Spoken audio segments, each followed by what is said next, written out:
Welcome along to episode 838 of the Milk Bar. Jason Forrest here with you as ever. And coming up on the show this week, we have music from Andre Paul. We'll be chatting with Kelly Jeffs about the City of Youth Culture in Wolverhampton. Rustie Lee joins us to inspire us when it comes to getting things sorted out around our home. We'll be heading out the house and down to the pub garden with Tom Massey, horticulturist. Plus, we're joined by Janet Street Porter to let us know about her forthcoming tour across the UK with several Midland stop-off points. That's all on the way on the show this week. Welcome to the Milk Bar. Welcome to the Milk Bar. Welcome to the Milk Bar.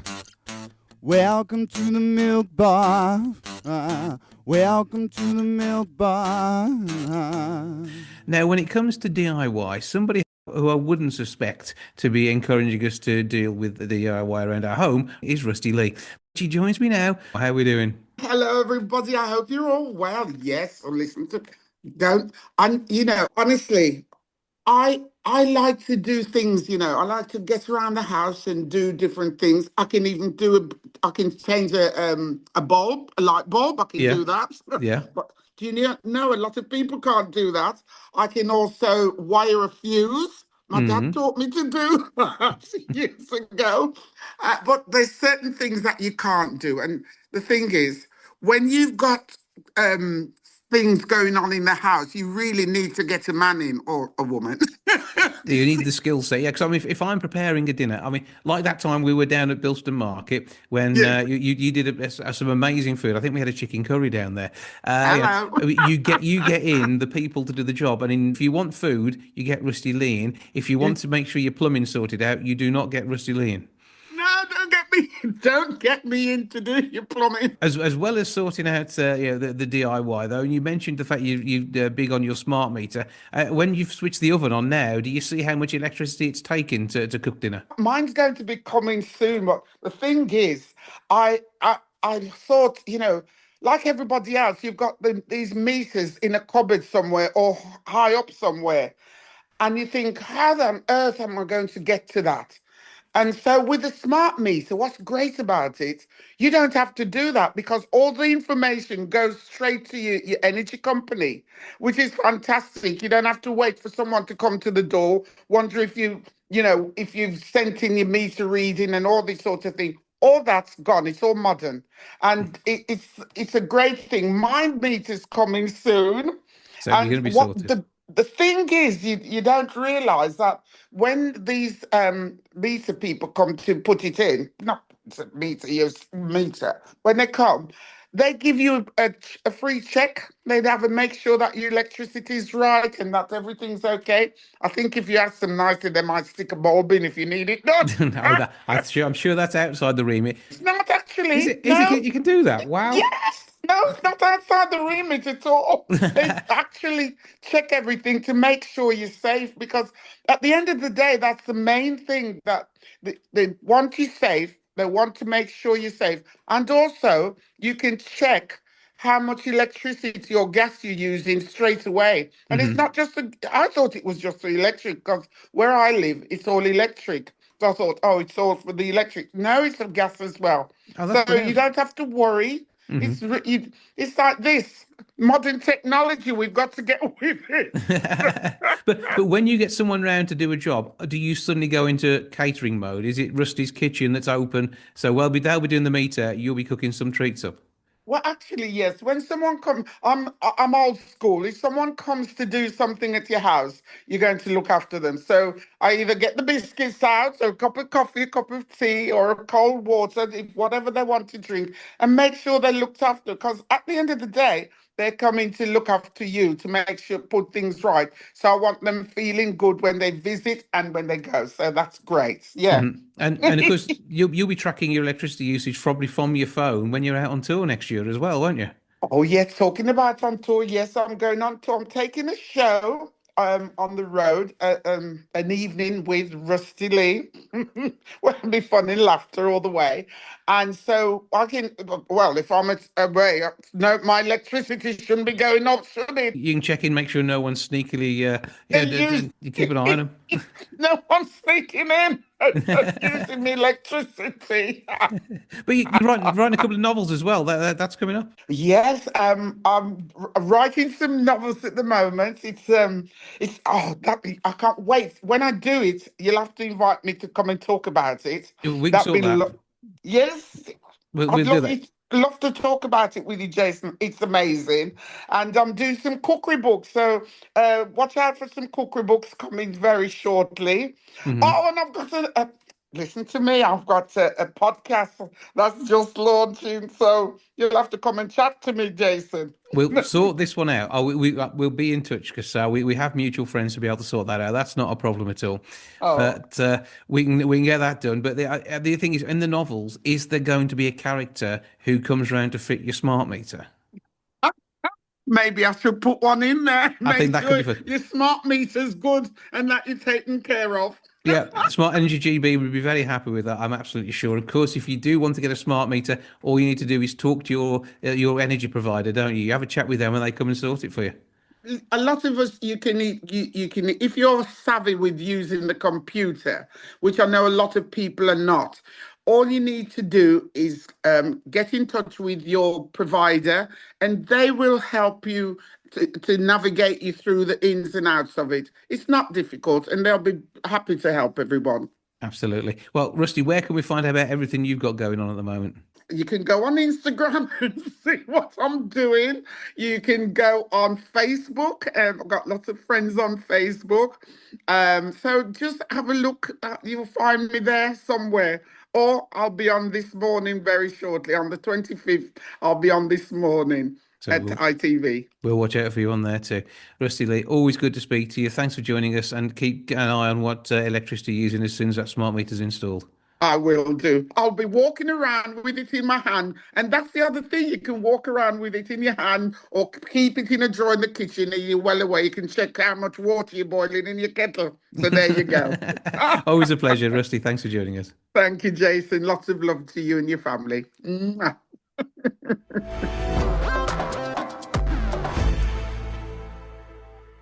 With almost 14,000 hospitality venues closing since 2020, the Great British Pub Garden could be at risk. Somebody who joins me now from the pub garden is horticulturist Tom Massey. Good afternoon. Good afternoon. You won the Intelligent Garden NHS Gold medal for 2025, and pub gardens are very much based around us having some intelligent conversation very often, aren't they?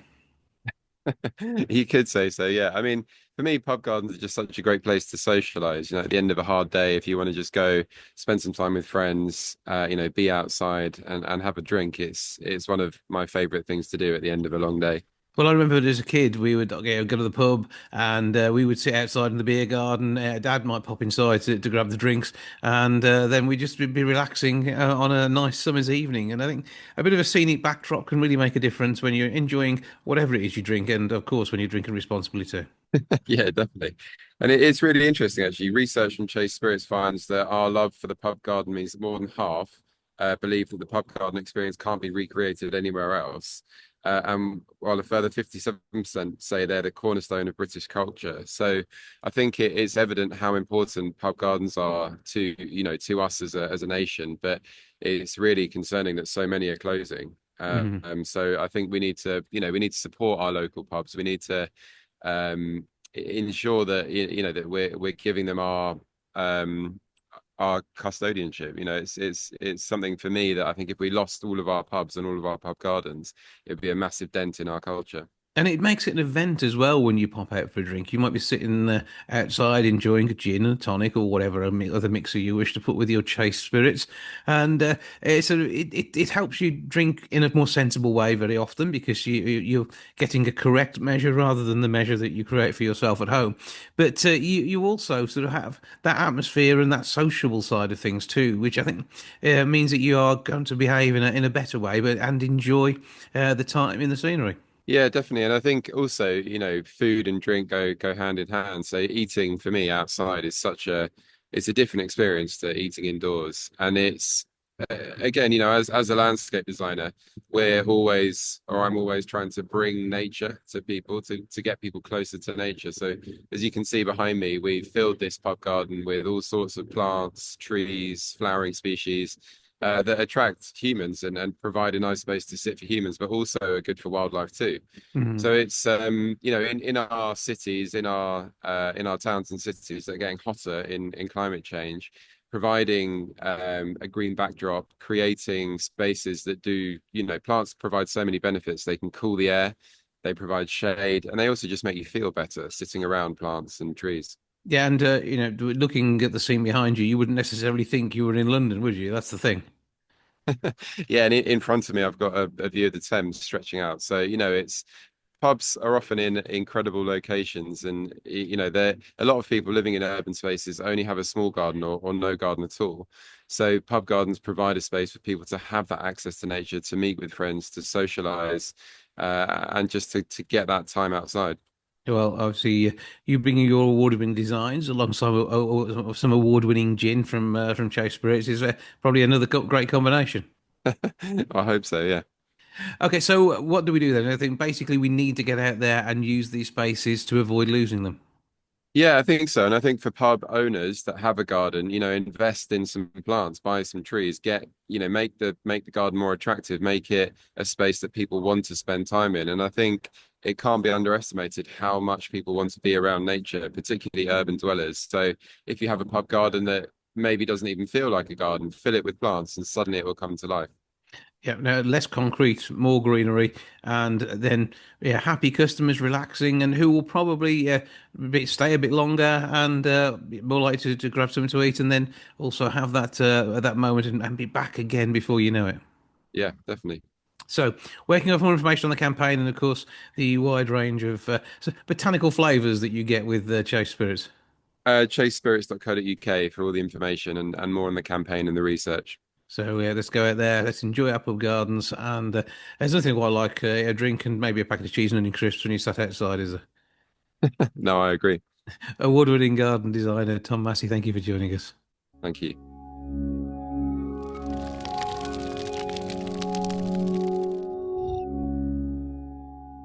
Andre Paul has the debut single Before I Die. He is with me now to tell me about the track and the story behind it. How you doing, sir? Yeah, hi, yeah, great. Thanks for having me. Well, good to talk to you. The single itself, ominous title. Yes, Before I Die, believe it or not, was actually written while I was in hospital last year when I was waiting for have an operation. So, And I suppose this sort of thing's a moment of reckoning. It brings your life into focus a little, doesn't it? yes, it does, absolutely. We've all been there. We've all done it. We've all had to go in for an operation, and you sort of sit there wondering what's going to happen, you know. So you end up, we all do it. We write a letter to our loved ones, don't we? Because just in case we don't wake up. Yeah. Not everybody, though, comes up with a piece of music and a video which actually doesn't sound like a debut. It sounds like something you've been doing for decades. Yeah, unfortunately, I haven't actually. Before I Die is actually my hang on, one, two, three, four, fifth record. Hmm. So I haven't been doing it for decades at all, to be honest. But the first time you've put a single out, though, in this form. In this form, yes. So I've originally written the Planet Earth series, which you may have seen on YouTube and all that sort of thing, which is about basically animals and the way us humans are destroying habitats and things. And I decided I wanted to write something a bit more mainstream, very sort of Ed Sheeran so this is what my first record came up with. And I think it's very much a mature sounding track, but one which has got a good upbeat sound to it in that way. So it would quite gladly sit next to Ed Sheeran on the radio. You're not going to think anything other than two great songs there. So what was it that got you writing in this way? Because it's different to what you've done on your other projects. But as you say, you haven't come to this as early as many people do when it comes to music. No, I'm 52 now, and I started basically in 2015. Before that, I was about as musical as a potato, to be honest. I can't read or write music. Everything is done by ear and scribbles and notes, and on me and my keyboards and synthesizers, and the powers of technology. And the technology can make a difference, but without the creativity behind it, this is all real work. Yeah, it's not 100% all my work. I'll be admitted to, because my singing voice is horrendous. But with the modern technology of voice synthesizers and vocoding technology, it's taken me a long time, me and a friend who's actually a DJ, to create the voice of Andre Paul. So what I basically do is I sing the song badly, and it goes into the computer, and then we can basically do what we want with it. You could turn me into a soprano if you wanted to. It's an enhanced version of you. Yes, absolutely. It's very much a labor of love, though, by the sounds of things, because you say the work that you put into this does take time, and it allows you to develop the whole package. Yes, exactly. I mean, as any songwriter knows, first of all, you write the lyrics, and then you got to write the melody, and then obviously you need a good record producer behind you to create the perfect blend. Really, to be honest, loads of people can make the music, keyboard players, singers, and all alike. But having that extra bonus of a good record producer behind me really does help bring my music out. So you're the musical Max Headroom of a new generation. Yes, exactly. Well, almost, yeah. I mean, the thing is, before I die, I wasn't sure if it's what I wanted to do, because I've concentrated very much on classical, sort of digital classical music and that sort of thing. But I decided I wanted to do a more mainstream pop song, just to sort of put my toe in the water. And yeah, it's worked out quite well, to be honest. So obviously there's quite a lot going on. There's brilliant stuff happening on the socials, music videos as well to share. So where do we find all of that? Simple. Go to any streaming platform, type in Andre Paul, and boom, up I come. You'll be there doing your thing in, say, digitized, enhanced magic, and bringing to life the creativity that you and your team have sort of drawn together and have, just say, put that effort into to give you a great polished product. Yeah, the thing is that a lot of I mean, as we know with computers, you may remember back in the 80s when the first drum machine came out. We're going back a little bit. Some of your listeners will probably remember, oh, yeah, I remember that, the old Roland drum machine. And then the clapping noise it made was its highlight, wasn't it, really? That's right, yeah, that was it, clapping noise. But the thing is that drummers were trembling in their boots because, oh, no, what's going to happen? Won't need drummers anymore. Yes, you will. Of course, you need drummers. So it didn't really make much difference. And this is the wonderful thing with modern technology and with AI technology, which is really coming on strong in the music industry. It's absolutely phenomenal. That rather than going, no, we don't want AI, sort of thing, why don't we just sort of embrace it? It's it's a very, very useful tool. And to any composer or musician, it's very handy because it sort of brings out more ideas. You say, oh yeah, I could have done that bit and that bit, sort of thing. So it really needs to be used to, again, as you've done here, enhance what's being created rather than plagiarize, which is obviously a problem within the industry and could well get worse. But it's the using it in the right way, using it to warp things. The Beatles, exactly, a fantastic example of using AI to pick parts out of a cassette track from yesteryear. Those sort of things work wonderfully well. Your music is certainly wonderful too. Where do we find you on the socials? Just YouTube, Facebook, Instagram, TikTok. Just type in Andre Paul, and you'll find me all on there. You can't miss it. There's lots of animals and lots of sound clips on there. You've also got the Planet Earth series on there as well, and obviously Before I Die as well, which is my latest single. I can hear all that. Have a great time with it, Andrew, aka Andre Paul. Thank you for joining us. Lovely. Thank you very much for having me.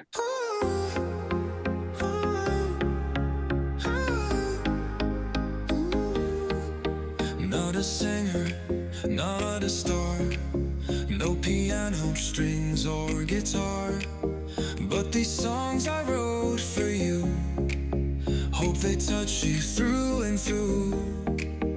Not famous, not unique, no talent that you see, but every word I say is true. These notes I leave for you. Hear me now before I'm gone. In my heart you'll find a song. Not much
no piano strings or guitar. But these songs I wrote for you, hope they touch you through and through. Life's a fleeting, fragile race, not a contest, not a chase. All I ask before I die, but listen now, don't ask me why. Hear me now before I'm gone. In my heart you'll find a song. Not much time, don't let it slip before I take my final trip. Hear me now before I'm gone. In my heart you'll find a song. Not much time, don't let it slip before I take my final trip.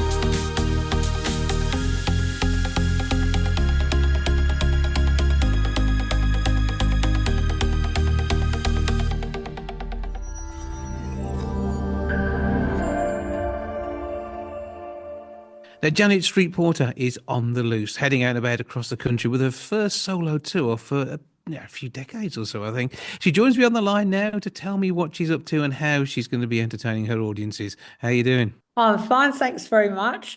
I'm doing a tour for the first time in 20 years because I thought a whole generation has grown up who haven't really seen me on the stage. I originally did a one-woman show. I think about 2005 or 2006, after I'd done I'm a Celebrity, because I'd written a couple of memoirs, one about my mum called Baggage, and another one about going into journalism and ending with punk in 1976. So I thought I'll add some new material to the books, I'll update them, and I'll do a show about what's happened since then. So that's about it. So I'm now a pensioner. I How did wasn't that then. happen? Come on. I can't believe it, Jason. How am I a pensioner? It doesn't seem right. It's not. I mean, you're going to go on forever, which is, I think, the important part we need here. Because I mean, you're a legend. You're broadcasting everything that you've done, sort of behind the scenes, making TV happen, editing in the world of press.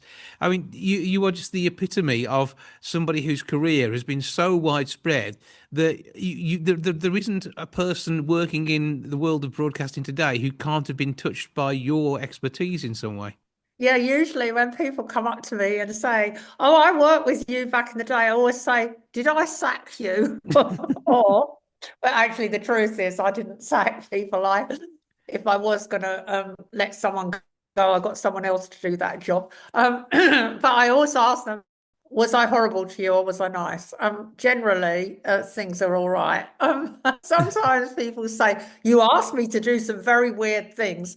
Or one person said to me, "Well, you interviewed me standing on a chair changing a light bulb." That was because I was in a very cheap office and it had a light bulb that I could only reach by standing on a chair on a desk. And I couldn't stand being in the dark anymore. But yeah, people have got all very, obviously, very memories of working with me. I am a bit of a colourful boss, I will say that. I can imagine that, but equally, I mean, you're someone who's been there, yeah, on TV throughout my whole life, and I can't. People, even if they don't like you, they don't dislike you. I think that's probably the important part, isn't it? Well, I never really think too much about whether people like or dislike me because the fact of the matter is this is how I am. I can't change it now. It's too late. I've really enjoyed being on Loose Women, and sometimes I say things and they just can't believe it. Like last week, they asked me, "Can you remember any of what were your marriage proposals like?" And I said, "I can't remember." And then I had to There's think been about it, four and of them. I did. I know, but then Jason, I admitted I can't remember any of them at all, where they took place, what happened, who said what. Um, because I think the way I explained it left them all even more flabbergasted. I said, I just think that I've got married like as a result of a kind of, we've had a chat, we've just thought, oh, well, why not? And they were just hoping I'd say something romantic and lovely, and it just came out the way it was. Is this the fact that you're more practical than romantic? Is that what's going on here? I am very, very practical. And yeah, I'm very, very practical in that. And also, well, I trained originally as an architect, and I was going to be an architect, and I took a year off to get a grant to do a scholar work to go to university in America. So what happened was that I started in journalism a bit as a temporary thing, thinking I'd do it as a year, and I was on a teenage magazine called Petticoat, which I had a lovely time on because I was immediately given 2 pages to fill every week with my ideas. And then at the end of that year, the Daily Mail offered me a job as deputy fashion editor, and I was given a column. And I was in my early 20s, so I was kind of off. That was it. And from then on, I've always done 2 or 3 jobs at once, and I just love working in the media. And I think the media loves you as well. Again, it is part of that knowing what you're thinking thing. But equally, I think it's because there's considered opinion and you're not somebody who's caught out easily. No, I think the other thing is, Jason, I've worked across all aspects of the media, so I haven't specialised. So when I started in journalism, with my background in design, I also wrote about architecture and the arts. So I didn't just restrict myself to writing about one particular thing. And then when commercial radio started in the early 70s, I was on LBC from day one. And then I went into television kind of, I was guest on other people's shows, and then I was asked by London Weekend Television, which became ITV, to do a show for young people in 1975. And that was just the most brilliant time because there was a lot happening musically, punk happened, there was a lot of young people felt hard done by, unemployment was very high. And I think that was a great time to be making those kind of programs. And then after a couple of years, I soon realized that being a presenter wasn't how you got things changed. I needed to be a producer and write the actual formats of the show. So I went down that route for the next decade, really. But always happy to do a complete U-turn on where you are when the next project that you believe in comes along. And I think it's that belief again, isn't it? You're not somebody who does a job because it's there as such. You're somebody who does a job because you believe you can make a difference with it. I think the thing about me is I'm very driven and I get bored easily. And I want, the other thing is that during my career, I've tried a lot of things out. I haven't been afraid of failure. And I've also been made redundant. You know, I've done some real clunkers. I've created some shows that have worked brilliantly and I've won awards, but I've also created some things that have, gone in the bin. Let's put it that way. That's a part of though being innovative sometimes, though, isn't it? You can't innovate without a failure or two along the way. Oh no, and you've got to recognise when things go wrong, you can't make them suddenly go right. You can't tinker around the edges. If they're clunkers, they're clunkers. They don't work, so move on. And I think it's as you get older, the lesson I've learned from my career that I kind of try to apply to my life is don't try and age like gracefully, age disgracefully, do what you want, what makes you happy. And I never thought I'd be a pensioner. Now I am a pensioner. I get really annoyed that the word pensioner is always in the news connected to some negative thing like, oh, why do pensioners cost so much? Why are pensioners clogging up the waiting list? It's almost like being a pensioner isn't seen as great by a lot of the news media. Whereas I think there's another way of looking at the last part of your life, the last third of your life, which is it's an opportunity.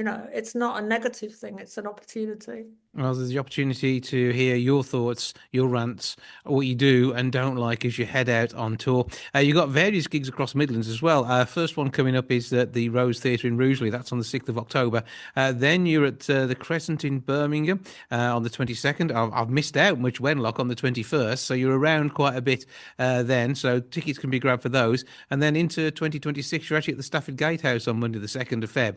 So you're going to be sharing your thoughts. And I note some of these venues. I mean, obviously, you've got some big venues on here, but again, you're not afraid of taking it to a smaller venue where you can really share this show up close and personal with your audience. Yeah, I think I like doing small venues where I can see all the audience. It's really funny looking at the ticket sales because I see that people are scared of sitting in the front row. So, and I don't know why. I think when we did the Loose Women tour, and we did big venues like the London Palladium and various city halls and so on, I thought, well, on the one hand, yeah, you've got over 1,000 people here, but on the other, they're quite a long way back from us. And I wanted to go back to performing in a whole range of places, from small theatres to art centres, because, you know, as someone who's going to be on the stage by herself, what I learned from the first tour is you need to feel how the audience is feeling and react to the kind of audience that you've got. And in the second half of the show, the audience can ask me anything they like. And I should think there's a fair few topics to pick up on, whether it be your Welsh-speaking budgie or anything else that's happened since you've been in the media. Yeah, absolutely. People always want to know what was my most embarrassing moment. Well, there's quite a lot of those.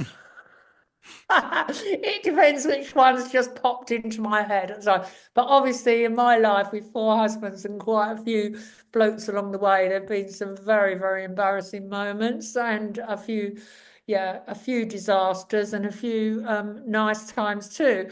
But my life has been nothing if not colourful. And may that colour long continue, and may you bring it to the stage and impress and wow with a live and uncensored night. It is Janet Street Porter on the Loose. Ticket details, that'll be mostly through your website, I'm going to guess. Yeah, janetstreetporter.com without the hyphen, so it's all one blah, blah, blah. Okay, and of course we can find you on Insta and X and pretty much anywhere else that you turn on the TV, you wait 10 minutes, there's either going to be a cookery show or you doing a cookery show. It's going to happen, isn't it? Oh, well, now I'd like to apologise to everybody listening to this for my terrible appearance on Catchphrase, because I think I've gone down as the worst contestant of all time. But generally on the game shows, I have done well. I've won quite a few. But it's quite unusual because you normally do say what you see, and on that occasion you didn't manage to. Do you know what? I think my brain is just wired up wrong for Catchphrase. But the producers said they'd never laughed so much. It was just tragic watching me trying to understand it. Well, have you ever done Blankety Blank? You might fit in better there.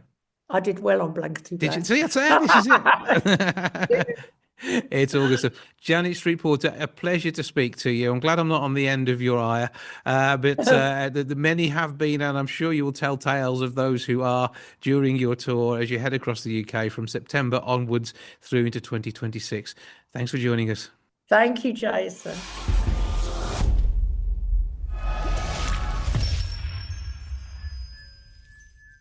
Now, the Wolverhampton City of Youth Culture is 18 months into its 3-year project. Kelly Jeffs, the coordinator behind all of this, is having a wonderful time and had an amazing celebration last week at the Wolverhampton Arts Centre. And she joins me now to tell me quite what's been going on. How are you doing? I'm fine. Thanks, Jason. Thanks for inviting me on. Well, it's always good to have a chat with you, particularly when you've got such an auspicious sort of event alongside the brilliant work that's been done with groups of youths across our city. Absolutely, yeah. We held a great celebratory event last week with attendances from the MPs, local councillors, directors of the council, stakeholders, but more importantly, young people that have been involved in the project, as well as the Arts Council, who are predominantly the funders. of this huge 3-year project that's citywide, with 5 partners, and so it's building some momentum now. Really, it takes a little while to get into these things, because whilst you've got many people who are interested and excited from the outset, actually turning that into sort of boots on the ground as the young people get involved, and as the partners start to really see what is out there when it comes down to engagement.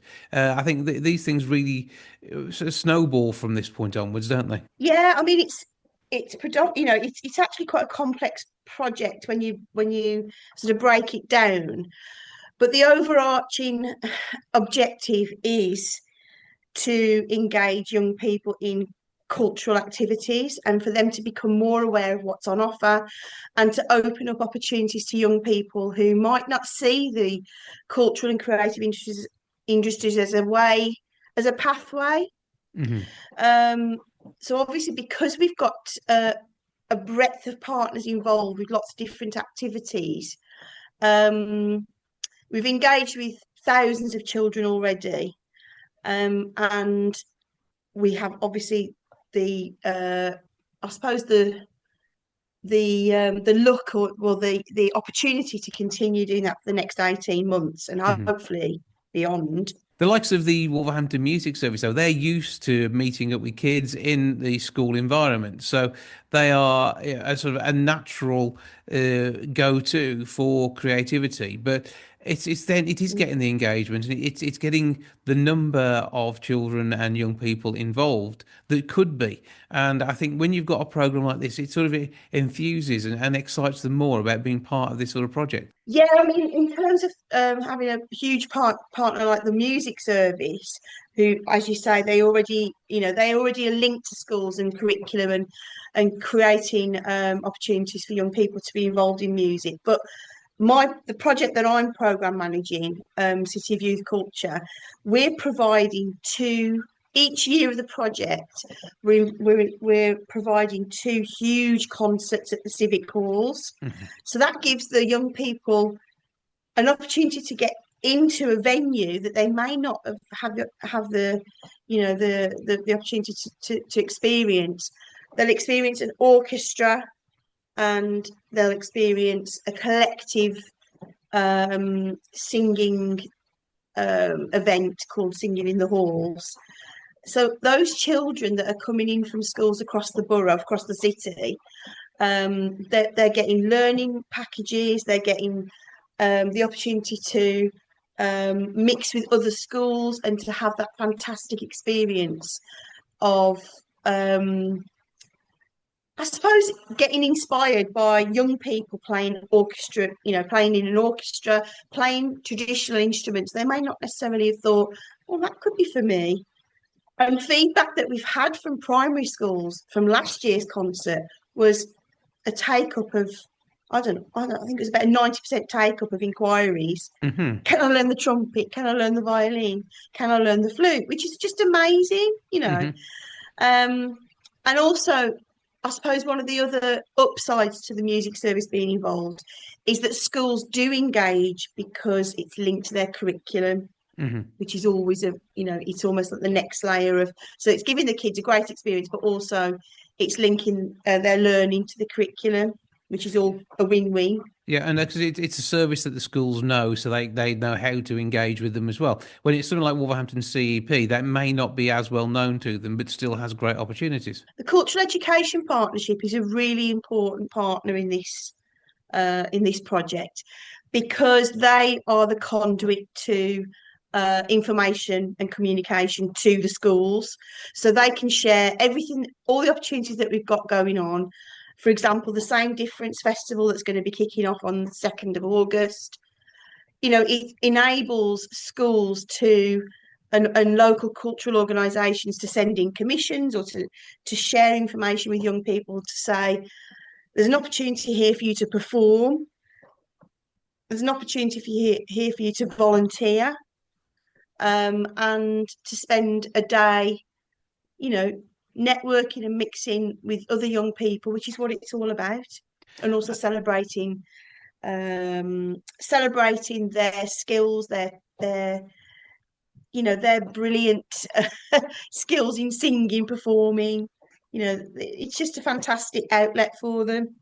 Absolutely. And another great place for them to be inspired by works that are ongoing or to take part in events is, the Wolverhampton Arts Centre itself. Absolutely. And Wolverhampton Arts Centre is sort of the governance of this project, which is my job really, is to make sure the money's being spent where it needs to be, the governance, the partnership, management, but also one of the other elements of this project, which is just going to be amazing.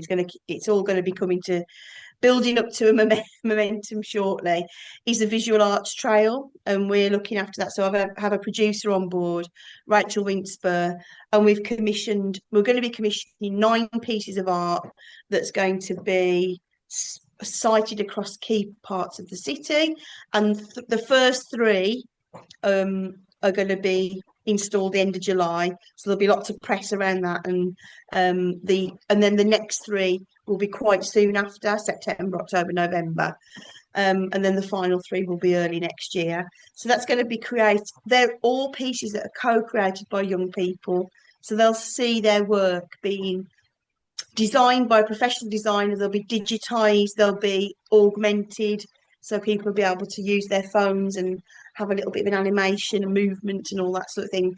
But ultimately, the young people have contributed to those pieces of work, and hopefully they'll be around on sites for a long time.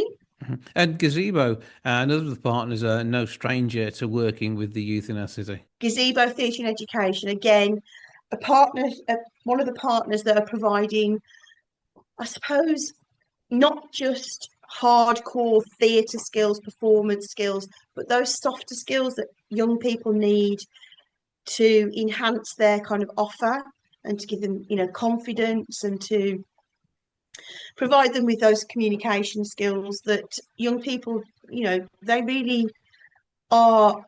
That some of them are in a challenging environment at the moment, and I think. But don't underestimate them. They've been coming up with some brilliant ideas. One of the spin-offs of the whole City of Youth Culture project has enabled us to create a cultural youth board.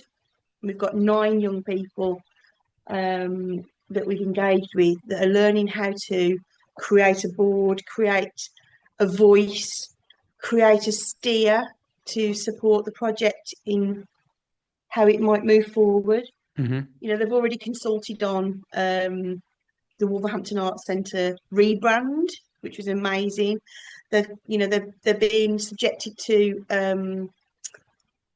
other organisations, cultural organisations like the Arena Theatre, the Grand Theatre, the Art Gallery, Wolverhampton Arts Centre itself, just engaging them with activities that are going on across the city, but also one of the amazing outputs from that youth board one of them has been offered a BBC apprenticeship. Brilliant. And she's adamant that the youth board has been one of the key factors of supporting that application, that experience.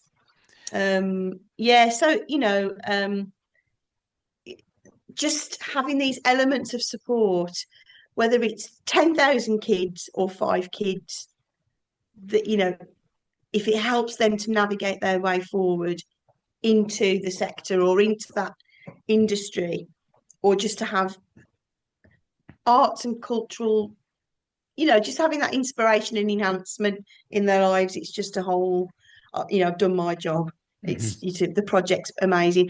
And another element to supporting young people into their creative pathways is Learn Play Foundation. Now, because they're another partner, and this is working in both Walsall and Wolverhampton is where they're based. They do all sorts of great work there, and this is very much a digital sort of outlet, isn't it? I mean, they are so used to holding digital webinars and the like, and that's really touching thousands of lives and helping to create positivity through imagery and even things like anti-knife crime work, all this sort of thing coming together in one place and inspiring the kids to get involved in this sort of digital media. With Learn Play Foundation, they go out into the schools, they go out on site, and they've been supporting young people as well who are not necessarily in mainstream school.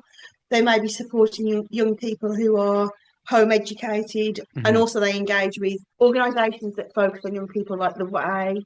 And from there, the next step for many of these young people is university, and the University of Wolverhampton obviously play an important part in our city in further education. Yeah, absolutely. I mean, again, it's back to that thing about highlighting what opportunities are on offer for young people post school, post college, or whether they go down the apprenticeship route or whether they go down the network, linking into networks. And I mean, for example, one of the young people that we've engaged with as part of the Visual Arts Trail has come through, and we've given new entrants commissions to support the Arts Trail. So they may have come through the university. But the overarching activity that the university are supporting is through the evaluation process of the project. This is a huge project, and we want it to carry on in some way, some sort of legacy past the 3 years. And one of the important parts of that is to evaluate and to see from the data how it's supporting young people and bringing out testimonials, bringing out stories, good news stories that can be fed to the Arts Council to see how it's working. And we recruited 7 peer researchers with the support of the University Institute of Community Research and Development. We've got 5 still on board, and they range from all age groups. The youngest, who actually spoke at the event last week, who's 17. So they're going out to the different activities, evaluating, observing, interviewing, and they're painting that picture slowly across the project to maybe bring out some themes that are cropping up. 2 of the themes that have cropped up already that we want to focus on are young boys engaging in arts and culture. How can we make them, be more attracted to arts? And safety, the safety of young people, the perception of safety of young people going to an event, going to a place to engage. So those are the kind of serious sort of things we want to dig a bit deeper on, and those messages are coming through from the interviews that the peer researchers are doing. Well, where can we go to sort of kind of watch this space for the next set of events? And of course, where can any schools who aren't involved get in touch to be involved?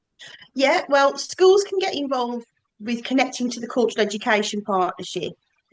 Obviously, each part of the project has different kind of target areas, i.e. target age ranges, target activities. But one of the things that young people can get involved with are the Visual Arts Trail workshops, and all that information will be on the Wolverhampton Arts Centre website, and you can click on, we've got a dedicated project website, Wolverhampton City of Youth Culture. Yep. So the website is wolverhamptonarts.co.uk, and there's details of all the partners, and there'll be calls to action on that website as well when we've got information to share. And we will be having a call out for the next lot of workshops, which will be in August, and they'll be based over at the Art Gallery. So that'll be brilliant. So keep an eye out for all of those. Follow what's going on. We will update you here too, and keep having a great time inspiring the youth in our city. Kelly Jeffs, thank you for joining us. My pleasure. Thanks for including us on your programme.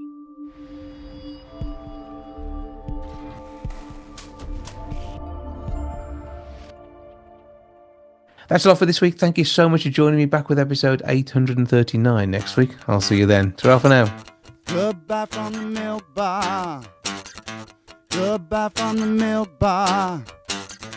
Goodbye from the milk bar. Goodbye from the milk bar. Yeah.